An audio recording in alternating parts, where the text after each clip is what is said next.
All right, y'all, listen, let's move on to some gossip and let's get into this Keri Hilson story. So, Keri Hilson decided to pop up over there on the Breakfast Club this morning, and she was talking about a plethora of topics. But one of the topics, of course, that everybody was interested in was the iconic diss track that she ended up doing that was a part of the Turning Me On remix, which I had totally forgotten about that there was that what was the overall beef between her and Beyonce, but there was always this story about her and Beyonce going in and well, her having a beef with Beyonce. But they said that the Turn Me On remix was aimed at not only Beyonce, but Sierra, who, sidebar, Sierra dropped a new video a couple of days ago. So the Timbaland protege is currently promoting her comeback single called Bay and forthcoming album We Need to Talk, which drops on April 18th. While speaking with Charlamagne the God, DJ Envy, and Lauren LaRosa, Keri, I'm like, what is wrong with me? Keri revealed that she didn't actually write the record herself, but felt pressured by her then boss, Polo Don, to record it. Now, at the time, she was signed to him under a joint venture with Timbaland and Interscope Records. Sidebar, did y'all know Polo Don is related to Monica? Because I remember her telling that story that they cousins. But who don't Monica know at this point? But anyway, I just want to put that out there. Now, according to Keri, Polo threatened not to release her album if she refused to perform the track. She said the following. She said, "It's a regret, but not in the way people think. That's a song I actually didn't write. Those are not my words. I was on tour. Polo wanted me to do a remix to Turn Me On. He produced the record because I was on tour with Lil Wayne. I wasn't able to lay anything down. He had been on me for a couple of weeks saying we need to do a remix. He had another writer in our camp at the time. He had her write this. He played it for me. Meanwhile, I'm thinking I was coming in to write a remix to Turn Me On. Automatically, I was saying, I'm not saying that. That was my position. I'm an athlete. I am competitive, but I am not nasty. I'm a finesse player. I don't look at things like that. Now, Keri described Polo as being forceful and pushing the record despite her clear objections. And she said, I was in tears, I was crying, I was adamant that I did not want to do that. She also went on to say that I was super young. I felt like I had no power. I felt I had no choice. So people need to realize, and you know what? We don't be sitting there thinking, in that context, we were thinking like all these artists, yeah, they have their career in their hands. They're able to no, as long as you sign to a major label, they're the ones that control the purse strings. They're the ones that tell you what it is you need to do, unless you got some good damn protection. And the one thing about Beyonce had good protection. She had Matthew, her father, who ain't played no games with people in this industry, and then she had Jay-Z. Wasn't nobody gonna mess with her after she got with him. But in regards to Keri, I was like, I wonder what was Polo's issue with Beyonce that he felt the need, oh yeah, we need to do this remix and we need to go throw shade at Beyonce and we need to go after Keri Hilson. I mean, not Keri Hilson, that we need to go after Sierra and I'm going to use you to be this person to do it because she was under, like I said, she was under Polo to Don and Timbaland, but she was more or less a Timbaland protege. And I love me some Keri Hilson. She had a lot of really good songs, like the pop R&B stuff, and it was like futuristic. So I liked a lot of what she was doing. Like she's an immensely talented young lady. Now she is, but it was crazy how what she had to go through. But guess what? So we ain't know who the person was that apparently was that wrote the song behind the scenes, that wrote them words for Keri to say, until Keri came out and said what she said. Now, guess who it was? Apparently, it was songwriter. It was none other than Ester Dean, because Ester Dean came out and weighed in on the situation. She wound up taking to social media and decided to own up to her past and issued an apology to Keri for her role in the infamous 2009 Beyoncé diss record. So she took to Instagram and reflected on her involvement in the controversial song, saying, quote, I submitted a lot of verses for that remix. One got picked, and it was co-written with Keri. Looking back, it was childish and didn't age well. I see how it hurt people, especially women, and I take full accountability.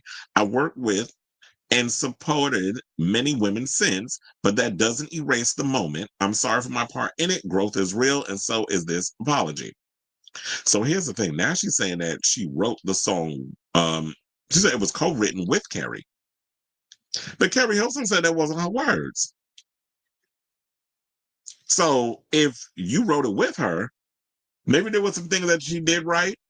There were some things you wrote. It was compiled together. And she was told that you got to say, what's on what we want you to say.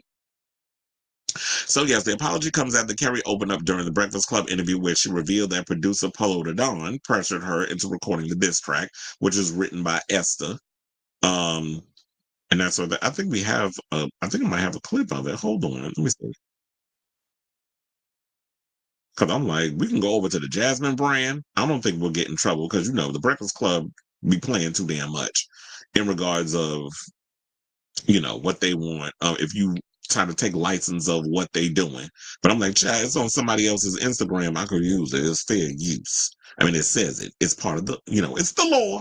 But anyway, let's go to that clip so y'all can hear it. Because that's a song that I actually didn't write. Those are not my words. I was on tour. Polo wanted me to do a remix to Turning Me On. Mm-hmm. He had produced the record, and I wasn't, because I was on tour with Lil Wayne. I wasn't able to lay anything down. He had been on me for a couple of weeks about we need to do a remix. Okay, so I take off. It wasn't happening quick enough for him. I take off. We fly in, and he had another writer in our camp at the time. He had her write this. So he played it for me like, this is the remix, because I'm thinking I'm coming in to go write a remix to Turning Me On. Like, The whole time I had been writing concepts, but I come into the studio and he plays me this verse, and I'm like, automatically, I'm like, I'm not saying that. That was my position. It's a regret. But not in the way that people would think, because that's a song that I actually didn't write. Tried to fight him on it, and I began writing my own. That's what I did with my time there. But I want to be careful with the word I use. It was quite forceful. You know what I mean? In an executive artist way? Yeah, in an executive artist way only. Involving others and kind of threatening my career in a real sense. Like, you're not coming, because my album wasn't out yet. So it was like, you're not coming out if you don't do this. And the mistake that I made was not continuing to fight, but I was in tears. I was crying. I was adamant that I did not want to do that. And for people that don't know, you were signed to Polo. I was signed to Polo and Timbaland. Correct. Yep. In a joint venture at Interscope Records. Yep. And I was young. I was super young. I felt I had no power. I felt I had no choice. Tried to fight him on it, and Yep. So there you have it. Because it's like, yeah, you have to realize when you're on the come up and you're young and you don't know your worth or your power and stuff in the entertainment industry, a lot of these executives who are in these positions, it's like, yeah, they can sit there, scream, and they'll flex and they'll try to get up in your face with their hot ass breath and say all the mess that they say. And then, yeah, and her being in a position, it's like, yeah, I'm a songwriter, I'm an artist, I'm all this other stuff. Of course you're going to be in your emotions and in your feelings, and I'm glad that she owned up to her part in the whole situation. But I definitely disagree with somebody went and said, well, I do agree with this part. She said, I'm glad she acknowledged her part in this mess. She helped, but this part I don't. She said she helped destroy another Black woman, a hardworking, talented Black woman. Can y'all stop with the weaponization of what the Black woman? No, first of all, Beyonce's career was destroyed by who? Because Beyonce still has a relatively exquisite career. So her career was not destroyed in the slightest. So what are you talking about, Willis? Then another person said, what song? Have you not been paying attention? It's like, reading is fundamental, and also perking up your ears is essential. So I don't understand how you up in here asking what song. And then another person said, we don't accept this BS apology. Well, bitch, you don't have to. That's the great thing about life. You don't have to accept it. It is not for you to accept. I'm out here, people, they ask me a question. I'm giving my side of the story. Esther Dean is speaking on it. And it is what it is. It's out there. Take it for what you will. It's not up for you to forgive and move on, because the song wasn't about you. You're so vain. I bet you think this song is about you, don't you? Don't you? Funny enough, people was in the comments said the writer was definitely Esther Dean. Another person, and was, and did. It was a hit. Oh, bitch. She actually, if I read the bottom, Esther Dean chimed in and said, yeah, and did, and said the song was a hit. So after she, yeah, so I should point that out because after she admitted that it was her with the and did, oh, they dragged her ass on social media. I saw that over there on the Jasmine brand.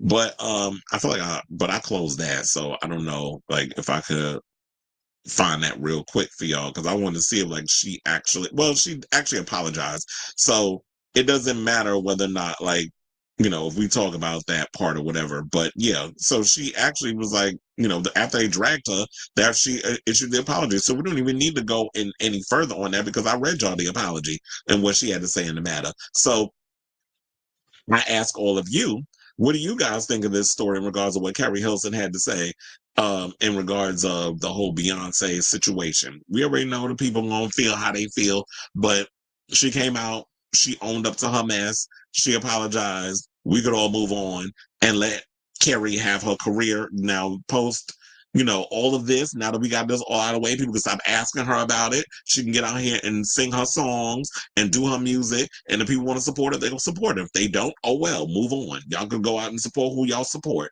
But let this girl live. Now, let me know what you guys think of this story after saying all of that in the comments down below.